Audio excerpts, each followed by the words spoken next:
할렐루야. 우리 주변에 있는 분들과 함께 인사 나누시겠습니다. 잘 오셨습니다. 잘 오셨습니다. 잘 오셨습니다. 잘 오셨습니다. 우리는 주님 안에 있습니다. 아멘. 자, 오늘 하나님의 말씀은 고린도 후서 말씀을 함께 보겠습니다.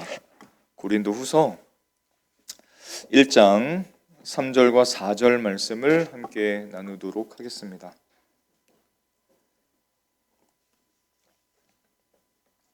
고린도후서 1장 3절과 4절 말씀을 함께 나누겠습니다. 하셨으면 우리 한 목소리로 함께 읽겠습니다. 찬송하리로다. 그는 우리 주 예수 그리스도의 하나님이시요 자비의 아버지시요 모든 위로의 하나님이시며 우리의 모든 환난 중에서 우리를 위로하사 우리로 하여금 하나님께 받는 위로로서 모든 환난 중에 있는 자들을 능히 위로하게 하시는 이시로다. 아멘. 우리 한 번 더 읽어보겠습니다. 우리 말씀을 잘 보시면서 한 번 더 읽겠습니다. 찬송하리로다. 그는 우리 주 예수 그리스도의 하나님이시요 자비의 아버지시요 모든 위로의 하나님이시며 우리의 모든 환난 중에서 우리를 위로하사 우리로 하여금 하나님께 받는 위로로서 모든 환난 중에 있는 자들을 능히 위로하게 하시는 이시로다. 아멘. 한번 따라해볼까요? 성령의 위로. 성령님의 위로입니다. 사람은 참 위로 없이 살 수 없는 것 같습니다.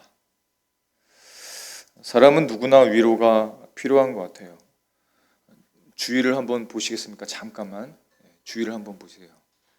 위로가 필요 없으신 분이 계신지요?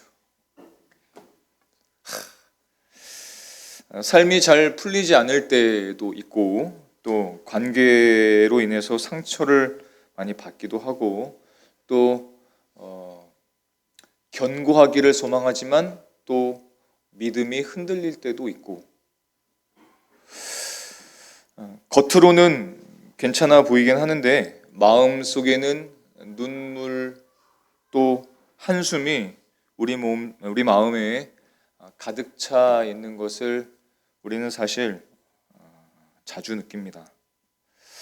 그래서 사람에게 위로를 기대하기도 하고 문화의 위로를 기대하기도 하고 돈의 위로를 구하기도 하고 근데 참 한계가 있는 것 같습니다. 성경은 하나님을 오늘 이렇게 소개하는데 제가 다시 한번 읽겠습니다. 오늘 말씀이에요. 찬송하리로다. 그는 우리 주 예수 그리스도의 하나님이시요 자비의 아버지시요 모든 위로의 하나님이시며 우리의 모든 환난 중에서 우리를 위로하사 우리로 하여금 하나님께 받는 위로로서 모든 환난 중에 있는 자들을 능히 위로하게 하시는 이시로다. 우리에게 이렇게 하나님을 소개합니다. 하나님은 위로의 아버지시고 하나님 아버지는 예수를 그리스도로 고백하는 모든 자들을 위로하시기 위해서 성령 하나님을 우리에게 보내주셨습니다. 성령님은 우리에게 꼭 필요한 위로자이시기 때문에 그렇습니다. 우리가 이 말씀을 믿음으로 함께 읽으면 좋겠습니다. 요한복음 14장 16절부터 18절까지 말씀입니다. 자, 시작. 내가 아버지께 구하겠으니 그가 또 다른 보혜사를 너희에게 주사 영원토록 너희와 함께 있게 하리니 그는 진리의 영이라. 세상은 능히 그를 받지 못하나니 이는 그를 보지도 못하고 알지도 못함이라. 그러나 너희는 그를 아나니 그는 너희와 함께 거하시며 또 너희 속에 계시겠음이라. 내가 너희를 고아와 같이 버려두지 아니하고 너희에게로 오리라. 아멘. 내가 너희를 고아와 같이 버려두지 아니하고 너희에게로 오리라. 여기서 예수 믿는 사람과 그렇지 않은 사람의 차이가 확 나눕니다. 예수를 믿지 않은 사람은 고아와 같이 사는 거예요. 누구의 위로도 위로가 되지를 못합니다. 근데 예수님을 믿는 사람들에게는 성령 하나님께서 계시고 또 성령 하나님께서 우리에게 필요한 위로를 우리에게 부어주시는 것입니다. 예수님께서 제자들과 함께 계실 때는 예수님이 제자들의 위로자셨어요. 자, 그런데 예수님이 승천하신 후에는 성령님께서 그 역할을 대신하시는 겁니다. 그래서 성도는 결코 혼자가 아닙니다. 성령님이 우리 안에 계시기 때문입니다. 혼자라고 지금 생각하시는 분들 오해하지 마십시오. 성령님이 우리 안에 계십니다. 그래서 성경에는 성령의 위로로 다시 일어나는 사람들을 우리에게 증언하고 있습니다. 많이 증언하고 있죠. 수도 없이 증언합니다. 열왕기상 18장을 보면 엘리야 선지자가 등장합니다. 그는 굉장한 선지자였습니다. 굉장한 영적인 힘이 있는 선지자였어요. 그냥 말하자면 그냥 보통의 크리스찬이 아닙니다. 굉장한 선지자, 크리스찬이에요. 갈멜산에서의 그 극심한 영적인 전투를 그 우상을 섬기던 자들과 함께 그 영적인 전쟁을 벌이고 그 영적인 전쟁에서 아주 위대한 승리를 한 사람입니다. 그런데 그가 곧바로 그를 죽이겠다는 한 사람의 말을 전해 듣고 낙심에 빠집니다. 그 낙심이 아주 깊은 낙심입니다. 확 빠져버립니다. 완전히 무너져 버렸습니다. 그리고 그 낙심에서 끝나지 않고 하나님을 향한 원망과 하나님을 향한 토로에 이르게 됩니다. 열왕기상 19장 4절의 말씀을 보면 자기 자신은 광야로 들어가 하룻길쯤 가서 한 로뎀 나무에 앉아서 자기가 죽기를 원하여 이르되 여호와여 넉넉하오니 지금 내 생명을 거두시옵소서. 나는 내 조상들보다 낫지 못하나이다. 그는 조금 전까지 위대한 전투에서 승리했던 영적인 영웅, 영적인 선지자, 굉장한 선지자였어요. 하지만 그를 낙심했던 문제가 있었고 그 엘리야 선지자는 이렇게 얘기를 하는 겁니다. 이제 저는 더 바랄 것이 없습니다.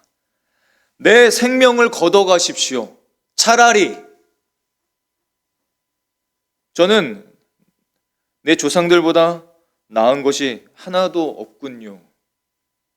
제가 이 세상에 있어야 할 이유가 없습니다.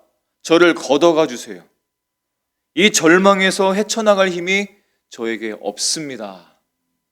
그냥 죽여주세요. 이렇게 말한 겁니다. 하나님께서 엘리야 선지자의 그 기도죠, 토로죠, 원망이죠. 그것을 들었을 때 그 마음이 어떠셨을까요? 그는 탈진했습니다. 그는 두려웠고 그는 낙심했습니다. 그러나 하나님은 그를 떠나지 않으시죠. 그를 위로하십니다. 그를 붙잡으십니다. 천사를 보내서 음식을 주시고 쉼을 주시고 세미한 음성으로 말씀하시죠. 2번이나 말씀하십니다. 일어나. 다시 일어나. 네가 여기 있어야 할 사람이 아니야. 일어나. 말씀하십니다. 그 두려움 때문에 절망 가운데 낙심했던 그 엘리야 선지자를 다시 일으키셨습니다. 성령의 위로를 우리에게 보여주시는 한 장면과 똑같습니다. 그 성령님이 우리와 함께하고 계십니다. 여러분, 성령님은 극심한 슬픔 속에서도 그 누구와도 비교할 수 없는 위로를 우리에게 주시는 분이십니다. 누가복음 2장의 말씀을 보면 시몬이라는 사람이 등장하죠. 그는 의로운 사람이었고 경건한 사람이었습니다.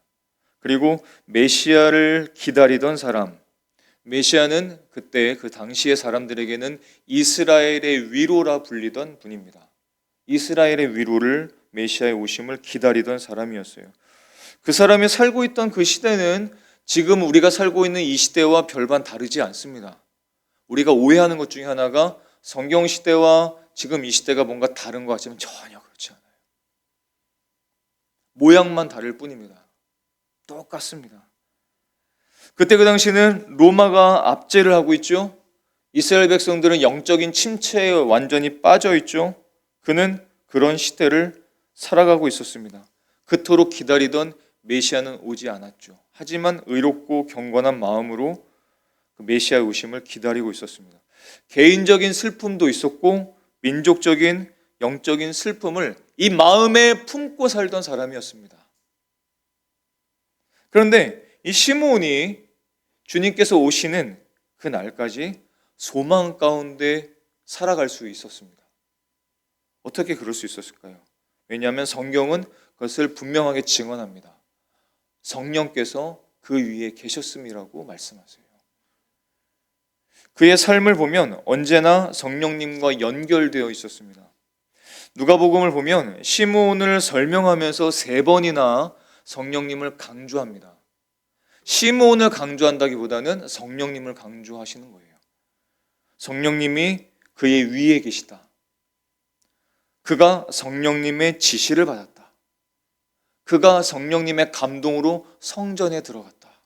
온통 성령님입니다. 누가복음 2장 25절부터 27절까지 말씀을 보면 이렇습니다. 예루살렘에 시므온이라 하는 사람이 있으니 이 사람은 의롭고 경건하여 이스라엘의 위로를 기다리던 자라. 성령이 그 위에 계시더라.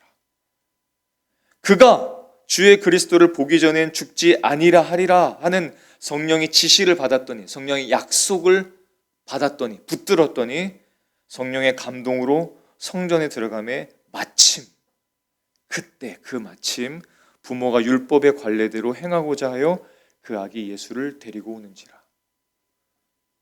마침내 예수님을 안았을 때 그가 이렇게 고백을 합니다. 누가복음 2장 30절에 내 눈이 주의 구원을 보았습니다.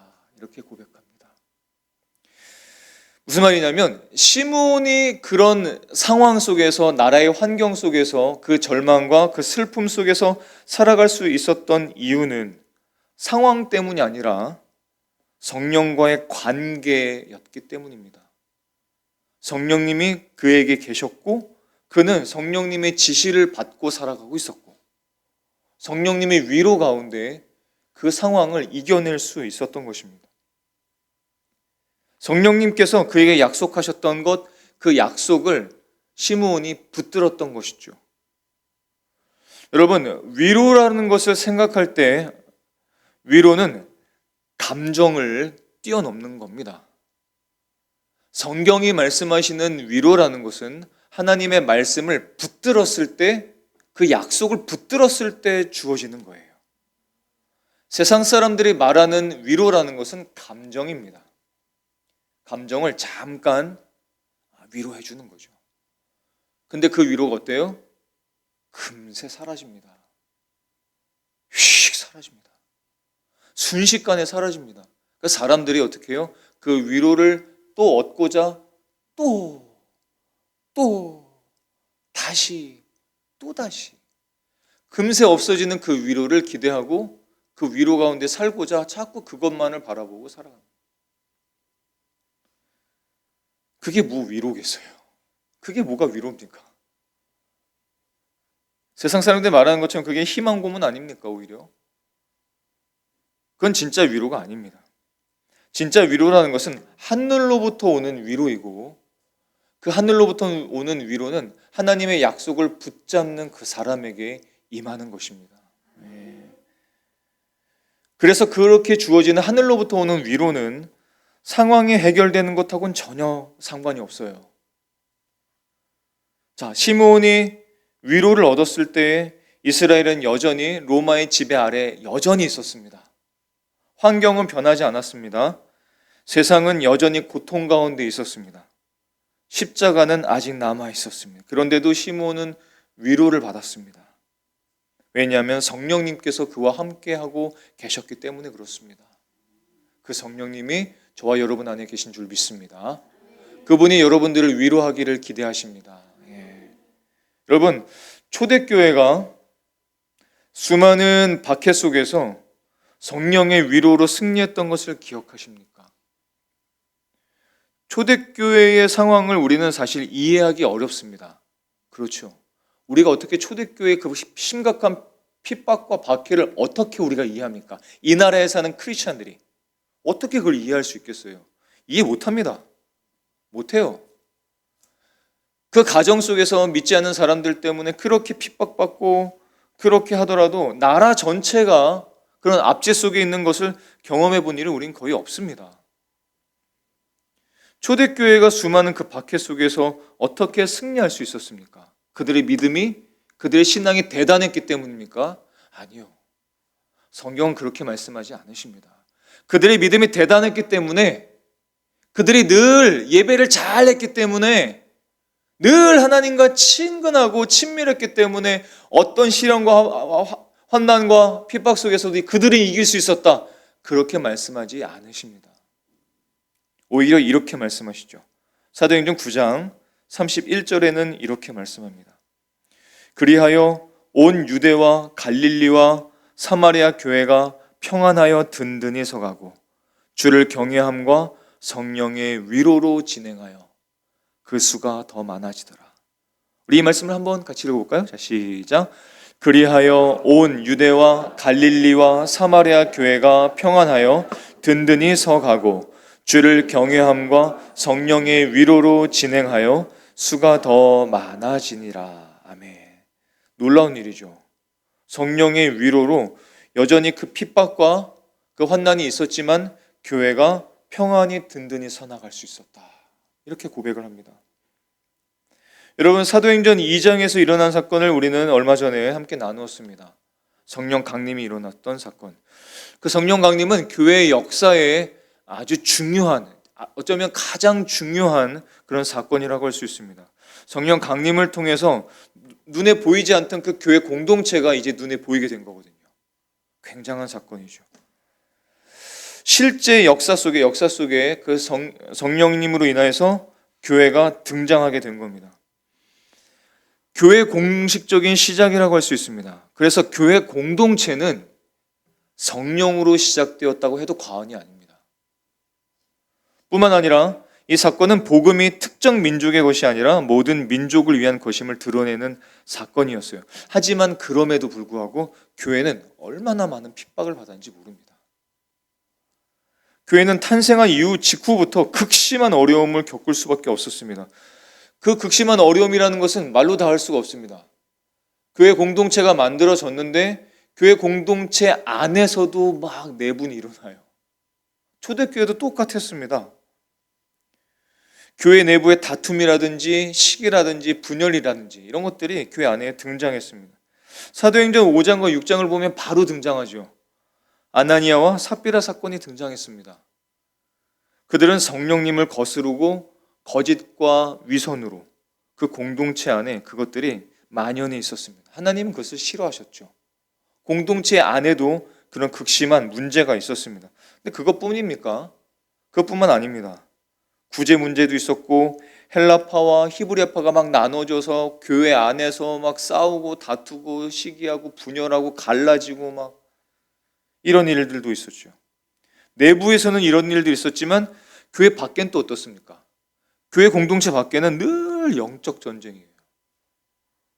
지난주에 우리가 함께 나눴죠. 사단과 귀신들은 성도들을 유혹하고 낙심하고 거짓, 이단, 사이비, 속임수, 넘어지게 만들고 예배하지 못하게 하고 속아 넘어뜨리고 하나님의 말씀을 곡해하고 오해하게 만들고 삼킬 자들을 찾아다니고 초대교회는 그런 영적인 내부의 문제와 외적인 문제들이 함께 다 산재되어 있었던 겁니다. 교회가 가진 복음은 어때요? 교회가 가진 복음은 세상의 가치와 충돌하죠. 진짜 복음은 세상의 가치와 충돌할 수밖에 없습니다. 예수님이 최고라고 말하고 성령님이 최우선이라고 말하고 하나님의 말씀을 들어야 산다고 하고 예수 그리스도가 아니면 거듭남이 없다고 하고 천국이 없다고 말하니까 세상 사람들은 그것을 싫어할 수밖에 없죠. 그래서 교회는 핍박받고 오해받고 때로는 배척당하고 때로는 동족으로부터 또 배신당하고 그것이 초대교회의 모습이었습니다. 여러분, 진짜 교회일수록 세상과 충돌하는 것이 정상이죠. 막 충돌했습니다. 이런 교회의 어려움들이 오늘 우리가 함께 읽은 사도행전 9장 31절 이전으로 계속해서 그런 어려움들이 계속 등장합니다. 사도행전 3장, 4장, 5장, 6장, 7장, 8장까지 쭉 나옵니다. 교회가 성장하긴 합니다. 폭발적으로 성장하고 복음이 사마리아 지방으로 막 전파되고, 그럼에도 불구하고 교회는 많은 핍박을 당했습니다. 스데반 집사를 기억하시죠? 은혜와 권능이 충만한 그 스데반 집사가 지혜와 성령의 충만함으로 말씀을 전파하고 복음을 선포할 때 그가 붙잡히죠. 결국은 순교합니다. 그리고 이 과정 중에 우리가 알고 있는 이 사도 바울, 사도가 되기 이전에 사울, 그 사울은 교회를 핍박하는 중심 인물이었습니다.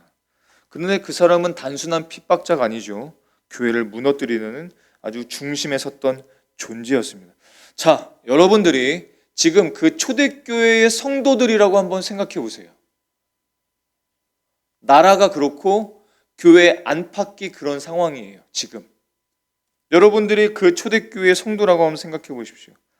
분명히 놀라운 역사 속에, 성령 강림 속에서 교회가 태동했고 시작했고, 놀라운 폭발적인 복음의 전파가 이루어졌고, 교회는 확장되고 교회는 커져가고 있었습니다. 그런데 이런 핍박도 똑같이 커져가는 거예요. 내일을 알 수 없죠. 두렵죠. 걱정되죠. 염려되죠. 언제 잡혀갈지 모르는 상황입니다. 공동체가 언제 붕괴될지 모르는 위기입니다.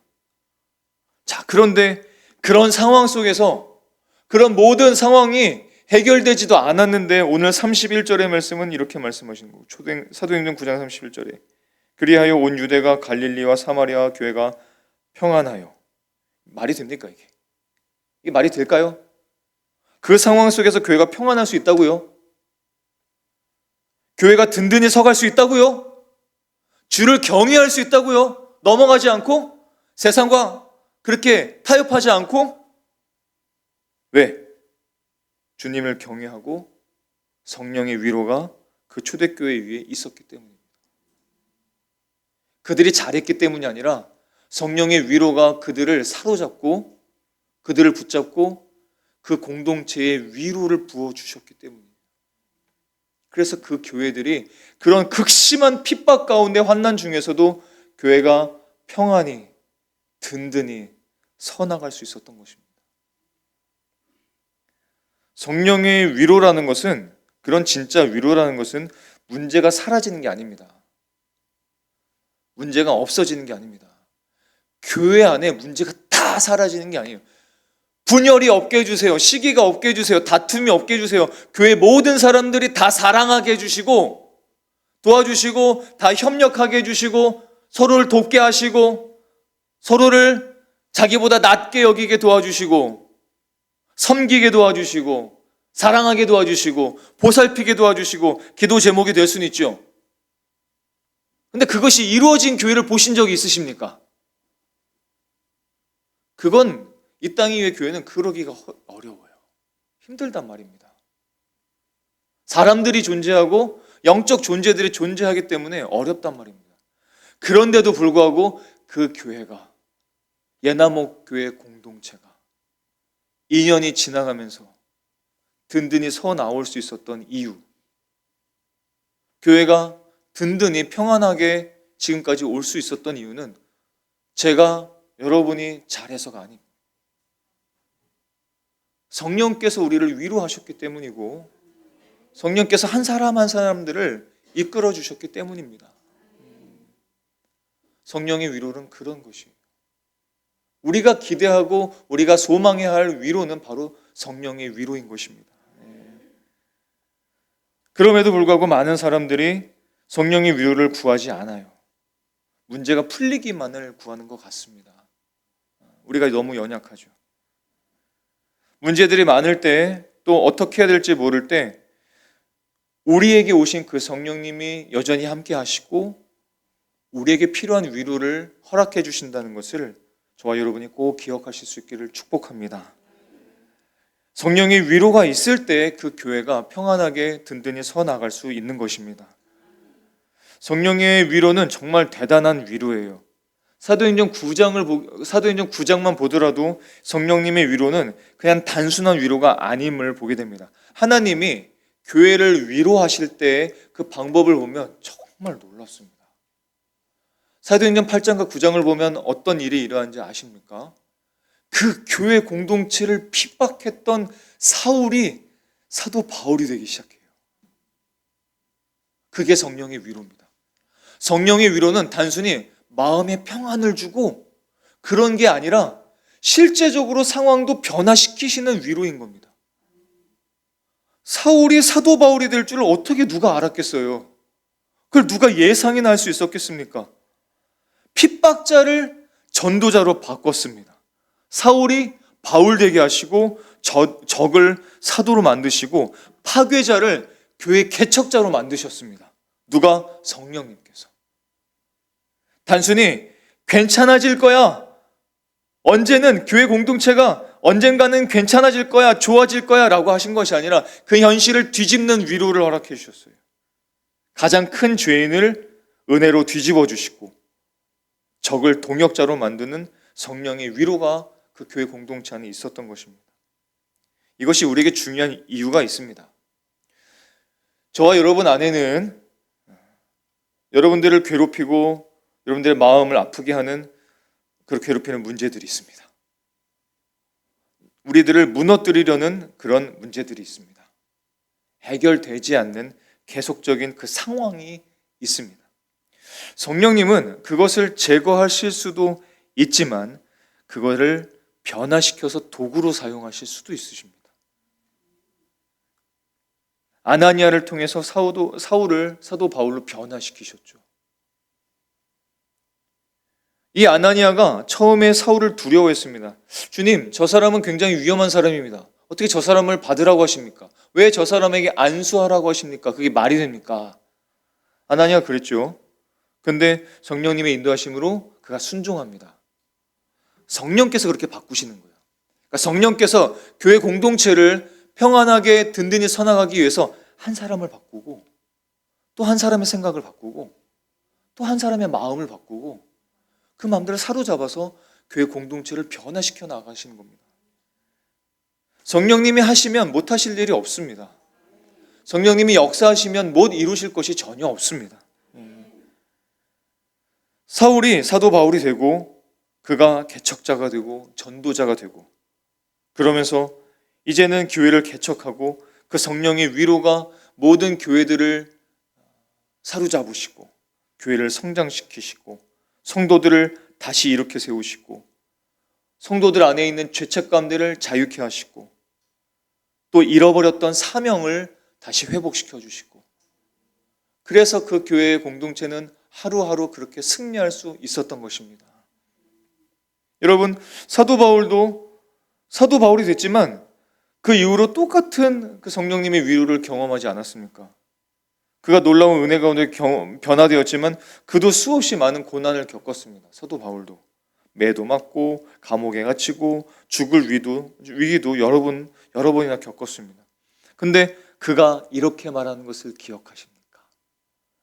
고린도서 4장 8절로부터 10절까지 말씀을 기억하십니까? 우리 같이 한번 읽어보겠습니다. 시작.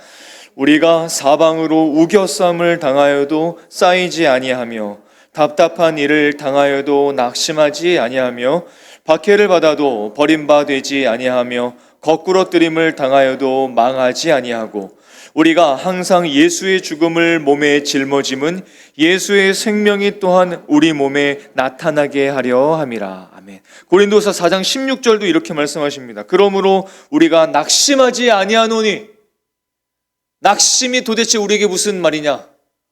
낙심하지 아니하니 우리의 겉사람은 낡아질지 모르겠지만 우리의 속사람은 날로 새롭게 된도다. 어떻게 이런 고백이 가능할 수 있었겠어요? 성령님께서 사도 바울을 사로잡지 않으시고 이게 가능할 수 있었겠습니까? 그것이 어떻게 인간의 힘으로 되는 일이겠어요? 성령께서 사도 바울을 사로잡으시고 어떤 사역이든지 어떤 일이든지 어떤 마음이든지 어떤 상황이든지 사도 바울을 성령께서 위로하시고 그를 붙잡아 주셨기 때문에 그렇습니다.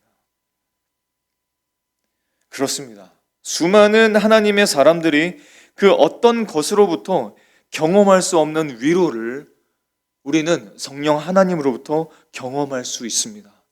그리고 다시 일어날 수 있습니다. 저와 여러분에게도 그런 위로의 경험이 풍성하게 임하기를 소망합니다. 자, 그런데 여러분, 오늘 말씀은 그 이상의 메시지까지 주세요. 4절의 말씀입니다. 4절을 같이 한번 보겠습니다. 시작. 우리의 모든 환난 중에서 우리를 위로하사 우리로 하여금 하나님께 받는 위로로서 모든 환난 중에 있는 자들을 능히 위로하게 하시는 이시로다. 아멘. 무슨 말입니까?